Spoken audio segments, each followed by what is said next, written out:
When you watch a master illusionist perform, say, like pulling a live dove out of a silk handkerchief, there is this incredibly natural, almost gravitational temptation to believe the magic is in the fabric. Right, yeah, it's the trap of the visible outcome. Yeah. We're totally wired to observe that final spectacular result. Exactly. You watch the trick, you're stunned by the result, and you immediately think, if I can just find out where he bought that exact handkerchief, I can do the exact same thing. Yeah, and you immediately try to reverse engineer it by acquiring the most obvious prop in the room. No. Which is a huge mistake. Which is a trap, yeah, because if you go out and buy the silk, you're just a person holding a piece of cloth. The magic isn't woven into the fabric. No, not at all. The magic is the countless hours of sleight of hand, the subtle misdirection of the audience's gaze, the lighting design, the microscopic timing of the wrist flick. The outcome is a singular event, Yeah. but the mechanism is a deeply interconnected system of, visible actions. Yeah. And that exact psychological trap, the desire to buy the prop rather than learn the mechanics, is what derails the majority of digital marketing efforts today. Well, welcome to the deep dive. If you're listening to this right now, there is a very good chance you're either prepping for a critical revenue meeting or, you're looking at a dashboard wondering why a campaign has suddenly stalled out. Or maybe you're just fiercely curious about how the underlying architecture of Fortune 500 growth can actually be mapped onto mid-sized businesses. Exactly. So today our mission is dismantling the illusion of the overnight marketing success. We are looking at a comprehensive white paper from BusySeed. They're a collective of growth architects, and the text is titled The Anatomy of a Marketing Win. It is a phenomenal text to break down because they've spent over a decade working with more than 500 businesses.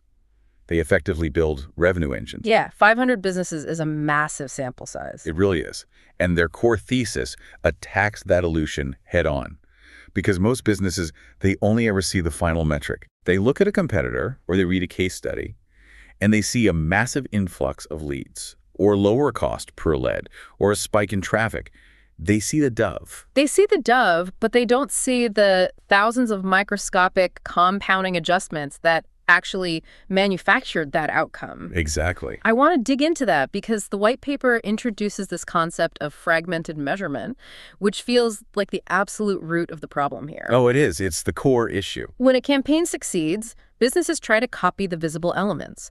When it fails, they isolate one variable and blame it. They say, LinkedIn doesn't work for our industry, or the algorithm is punishing us today. Which completely ignores the causality of the system. I mean, the Nielsen 2025 annual marketing report actually quantifies this perfectly. Oh, really? What did they find? They found that comprehensive cross-channel measurement remains a massive, gaping blind spot for modern marketers. Wow. Still in 2025. Yes, still. Businesses are dealing with fragmented measurement, meaning they're looking at siloed data. They look at Google Analytics in a vacuum. Then they look at their CRM in a vacuum. Right, and they try to make sweeping strategic decisions based on a completely fractured reality. Exactly. Okay, let's unpack this. It's like trying to diagnose why a car engine won't start by exclusively looking at a single spark plug through a tiny keyhole. That's a great analogy. Right. You might accurately observe that the spark plug isn't firing, but without seeing the alternator or the battery, your observation is basically useless. That is the precise danger of the dashboard. Yeah. The reality of a marketing win is that performance relies on an unbroken chain of connection. An unbroken chain. Walk me through that chain. Sure. So the initial ad message must perfectly align with the underlying psychology of the audience. Then that audience's intent must match the specific offer. Okay, makes sense. Then the offer has to be supported by the technical and cognitive architecture of the landing page. And finally, the sales team's follow-up protocol must trigger immediately. Wow, so there are a lot of fail points. Huge amount. Yeah. If any single link in that chain degrades, the final revenue number just collapses. Yeah. But because of fragmented measurement, businesses blame the platform rather than the broken chain. It shifts the burden entirely. So if Yeah. we can't just copy the visible elements and we can't trust a siloed dashboard to tell us what is actually broken, where is the actual starting line? Because you can't just start ripping parts out of the engine hoping you find the problem. Right. You have to start with the diagnosis. That's step one. And I want to be very clear about what that term means in this context because, it's not just a consultant's fancy synonym for auditing. Okay, so what makes it a true diagnosis? A true diagnosis moves entirely beyond guesswork and surface-level data observation. It investigates the entire landscape, Like what specifically? like lead volume versus lead quality, the intent behind traffic sources, organic visibility gaps, even the operational speed of the sales follow-up. So I would argue the distinction here is between observing what happened and investigating why it happened. Precisely. Let me play devil's advocate for a second. Wait, isn't a diagnosis just a fancy word for looking at Google Analytics? Why do businesses get this wrong so often? Because a dashboard tells you that your landing page conversion rate dropped from 4% to 0.5%. Sure. The immediate knee-jerk reaction from a marketing director is to fire the copywriter or redesign the page. Right, the page is broken, fix it. But that is often a catastrophic waste of capital because the landing page might be flawless. Wait, flawless. But the conversion rate dropped. Right, but a strong diagnosis might reveal that the drop in conversion is actually a mismatch in intent generated upstream. Ah, I see. Yeah. So if your ad creative suddenly starts promising a lightweight, free diagnostic tool, but the user clicks through and the landing page demands they book a high-pressure, 45-minute enterprise sales demo. They are going to bounce instantly. Instantly. The dashboard says the landing page failed, but the diagnosis says the continuity of the promise was broken. That continuity is everything. And there's a fascinating case study in the text regarding a B2B SaaS client that illustrates this perfectly. Oh, the fluctuating CPL case. Yes. Yeah. This client was dealing with violent swings in their cost per lead. It was oscillating unpredictably between $128 and $448. Which is terrifying. In the B2B SaaS space, that kind of volatility completely destroys your ability to forecast revenue. It makes scaling impossible. When your acquisition costs are that erratic, the standard instinct is either to pour more money in to force the algorithm to learn or to panic and turn the campaigns off entirely. Exactly. But pouring more water into a leaky bucket doesn't fix the hole. Right. So BusySeed came in and ran a holistic diagnosis. They didn't just look at the bidding strategy, they audited the entire architectural flow of the campaign structure. They looked for where the friction was actually causing the algorithm to panic and misallocate funds. And what was the result of that diagnosis? Well, by restructuring the system based on the underlying causality rather than those surface metrics, they stabilized the acquisition cost. Wow. But not only that, they actually captured a highly qualified lead from Raytheon. Wait, Raytheon? The $67 billion aerospace and defense giant. Very same. That is wild. You don't land a company like that by accident, and you certainly don't capture enterprise-level procurement teams by throwing a larger budget at a misaligned ad structure. No, you don't. Raytheon is not clicking on a fragmented journey. They require a frictionless, highly coherent path. Which brings us to the necessary next phase, step 2. Because once you know what's broken and how it connects, you can't just start throwing creative at the wall. You need a blueprint. Yes. You have to design the strategy that dictates how the new system will function. So what does this all mean? It sounds like the strategy phase is essentially advanced threat modeling. It's exactly like that. Like you're trying to anticipate and neutralize every reason a prospect might say no or simply lose interest before you even write a single word of public-facing copy. That is exactly what a robust strategy accomplishes. It connects the overarching business objective to the granular execution plan. So a strategy without a clear diagnosis is like building a beautiful house on a foundation made of sand. Perfect analogy. Strategy gives every subsequent task a specific purpose. It has to answer the critical structural questions. Like what? Like, what is the primary revenue goal? Who is the ideal, most profitable audience segment? What specific urgent problem is motivating them in this exact economic quarter? Okay, yeah. Which channels possess the architecture to reach them effectively? And finally, what metrics will serve as our true north for success? I think the channel selection part of the strategy is where a lot of modern businesses get paralyzed, especially with the sheer volume of noise right now. Oh, absolutely. The shifting landscape is brutal. The white paper pulls in data from the HubSpot 2026 State of Marketing report, and it paints a pretty stark picture of the AI era. We are currently drowning in an ocean of synthetic, perfectly competent, yet totally generic content. Yeah, the barrier to entry for content creation has basically dropped to zero. Anyone can generate a structurally sound article or an ad in seconds using AI. Right. But as the volume of generic content approaches infinity, its value approaches zero. The HubSpot data emphasizes that as AI creates more generic content, the true growth levers change. What do they change to? Brand trust, intensely sharp points of view, and deep human creativity. Those are the only things left that move the needle. It's the uncanny valley of marketing. Consumers are developing a subconscious radar for AI-generated fluff.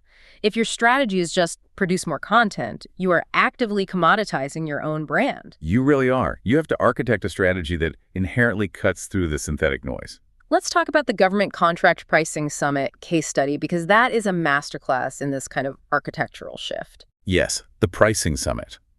This is an annual summit that had completely plateaued. They were relying solely on LinkedIn ads, and they were stuck at an average of 38 registrations. 38.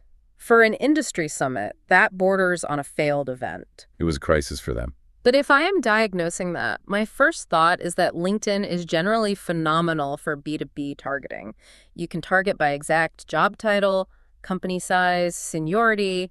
Why would a summit targeting government contractors fail on a platform built for professional networking? Because of the difference between demand generation and demand capture. Explain that. Well, LinkedIn is exceptional for generating awareness and putting a message in front of a highly specific persona.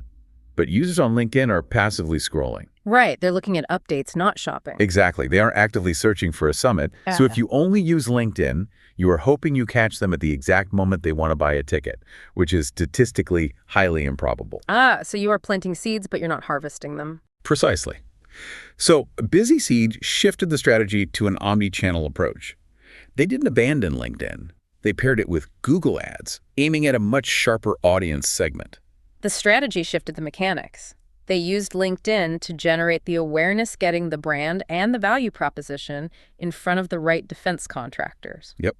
And then, days or weeks later, when those contractors realized they had a pricing strategy problem and went to Google to search for solutions, the Google ads captured that high-intent search. The channels worked symbiotically. The synergy of the blueprint. And what was the result? The outcome was a 41.67% year-over-year increase in registrations. They shattered their all-time attendance record. Wow. Not by doubling a budget on a failing channel, but by redesigning the architectural relationship between the channels. Exactly. But you know, a blueprint, no matter how structurally sound, is basically the invisible skeleton of the campaign. The audience needs to see the flesh and blood. Which is where we have to translate that dry analytical strategy into the actual creative direction. Step 3. How do you take a complex targeting matrix and turn it into an image, a video, or a headline that physically stops a scrolling thumb? Well, you do it by stripping away the obsession with aesthetics and focusing relentlessly on clarity quickly. Wait, are you saying creative isn't just making things look polished? Not at all. In a data-driven system, the role of creative is not to win design awards.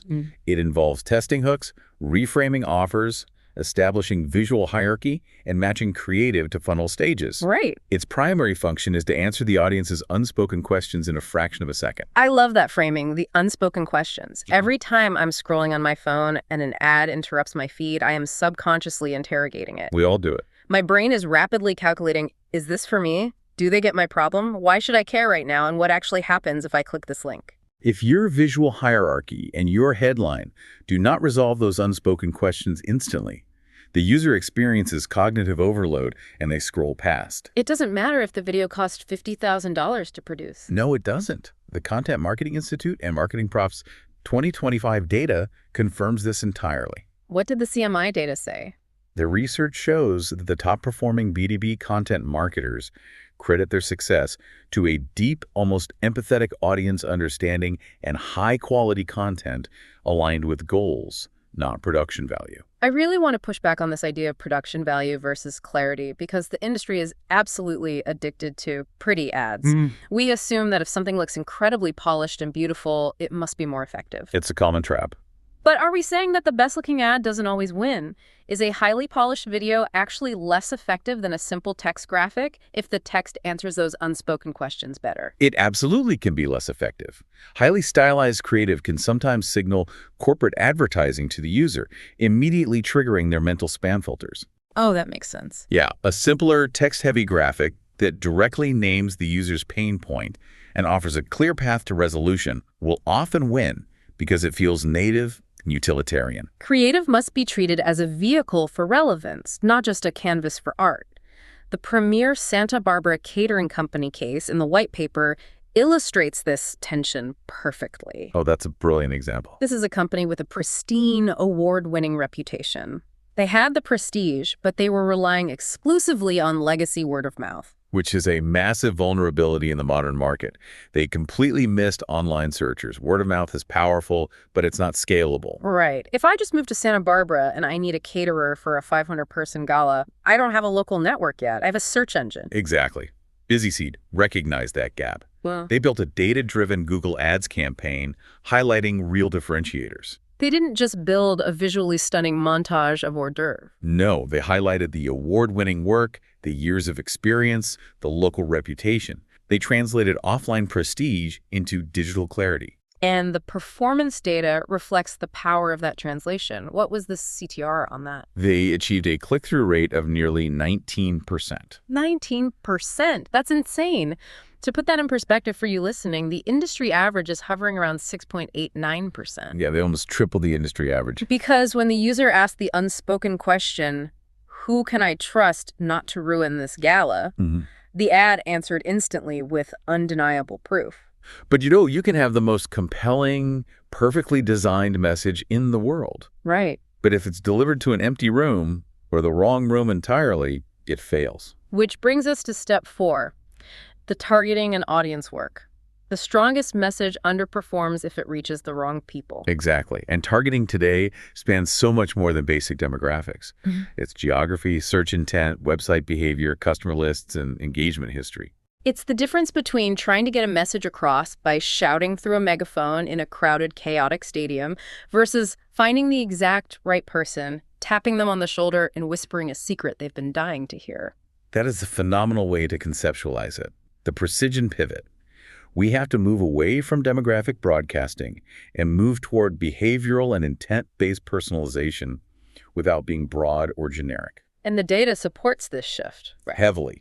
The McKinsey report referenced in the text emphasizes that personalization drives faster revenue growth. Right. And the Adobe 2025 AI and Digital Trends report echoes this, highlighting a rising demand for consistent, tailored brand engagement. But achieving that requires pulling levers that go way beyond basic age and location. It requires a massive paradigm shift for many executives. For decades, marketing has been conditioned to worship volume. Get me more clicks, more traffic. Exactly. But sophisticated targeting often means intentionally reducing your volume to drastically increase your relevance. A true win isn't always more volume. Sometimes it's lower volume, but better fit leads and lower waste. The financial services client in the white paper is the ultimate proof of that counterintuitive approach. Oh, yes. The event targeting case. Yeah. They were hosting an industry event. Now, if you are an event coordinator, the primal fear is an empty room. The instinct is to widen the targeting net as far as possible just to get bodies in seats. But they didn't just need bodies in a room. They needed decision makers and gatekeepers. A room full of people who cannot authorize a purchase is mathematically worse than an empty room. Because you paid to acquire them and they consume event resources. So the strategy shifted to extreme isolation. BusySeed hyper-targeted the C-suite. Which is incredibly difficult to do efficiently. You have to layer intent data, filter out entry-level job titles, and really ensure you are hitting the actual executives at the firm. They tapped the right shoulders, they didn't fill a stadium, and the result was 300 highly qualified attendees. Yes. 300 highly qualified C-suite attendees. And because the targeting was so pure, that highly concentrated room generated over $500 million in pipeline opportunities. $500 million. Incredible. So you've tapped the right person on the shoulder, they listened, and they clicked. But a click is not a conversion. Not even close. The journey has just begun. This is step 5, the landing page or funnel adjustments. The critical handoff. The click is merely the handoff between interest and action, and a weak landing page wastes strong traffic. So what are the key elements of a strong handoff? It requires matching the ad's message perfectly, having clear offers, lightning-fast load times, flawless mobile functionality, and very obvious next steps. Here's where it gets really interesting. The text cites data from Think with Google regarding mobile page load delays. Yes, the delay penalty. It says that mobile page load delays can drop conversions by 1% for every single second of delay. It's a brutal metric. A 1% drop per second. That seems incredibly unforgiving. Are consumer attention spans really that fractured, or is it a matter of trust? Like a slow site feels unprofessional. It's a combination of both, really. The psychology of friction. When a user clicks an ad, they experience a micro spike in dopamine. They want the solution. Yeah.